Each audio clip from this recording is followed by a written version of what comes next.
Do'stlar, Vinicius Junior Real Madrid bilan kelisha olmayapti. Bu haqdagi xabarlarga ko'zingiz tushgan bo'lsa kerak. Klub va futbolchi oylik maosh masalasida kelishuvga erisha olmadi o'tgan haftagi yig'ilishdan so'ng va gap shundaki, Vinicius oylik maoshini 30 million yevroga oshirishni talab qilgan.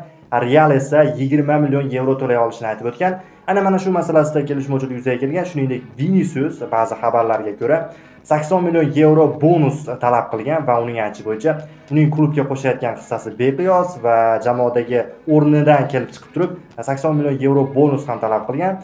Qiziq voqealar rivoji va agar kelishmovchilik davom etadigan bo'lsa, uni transferga ham qo'yishi mumkin va talabgorlar ham bor, xususan Londonning Arsenal klubi yaqindagina rekord darajadagi summa taklif qilgan, 180 million yevro edi adashmasam, va hattoki narxni 200 million yevrogacha ko'tarishi mumkin. Bunga sabab esa Arsenal Chempionlar Ligasini yutmoqchi va klub prezidentining aytishicha bo'yicha Vinicius bu borada yordam bera oladi. Nima deb o'ylaysiz? Vini Junior yaqin orada Real Madridda qoladimi yoki Arsenalga o'tadi? Izohlaringizni yozib qoling.